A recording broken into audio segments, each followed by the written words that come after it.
I te pirimia a John Key ka kai kapua atu ki Hollywood ki te tūtaki ki ngā momo rangatira whakaata, I tau ke mai tētahi whetu tārake o reira ki tāmaki makaurau.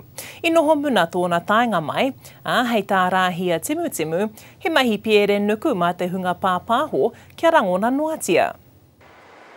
He ao muna te ao whakangahau a kāreherere kētanga I te rānei. Ko au tētahi o ngā kaikawe korero Waimarie I kōwhiria, I tohua mātou kia huitahi ki konei, ka tahi ka hiria mātou ki tētahi wāhi muna, ki te tūtaki ki tētahi tino whetu o te ao whakaata. Ko ngā kāmera, ngā kaituhi newspaper me ngā kai pāpāho irirangi kei roto I tēnei pahi e haere ana ki te hōtera langa. Te tūtaki ki tēnei whetu whakaata, I riro I te tekau mātoru miriona tāra mo ana mahi I te rātau.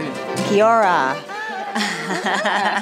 Kāre a mātou patai I whakaitia, engari I whiu patai tonu au mo te iwi Māori. Kia ora Eva, I'm Rahia from Māori Television. You greeted us with a kia ora. Do you know anything else about the Māori culture?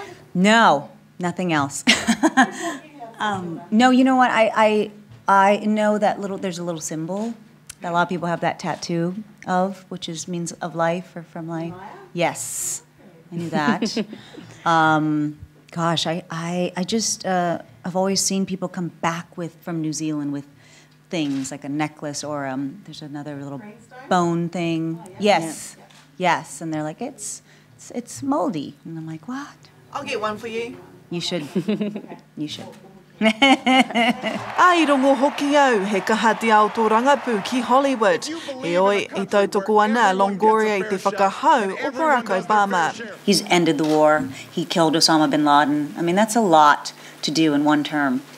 Nā reirei, whakataua Aotearoa I tētahi whetu o Hollywood. A hei tēnei wiki whakataua a Hollywood I tētahi o mātou, a Premier John Key.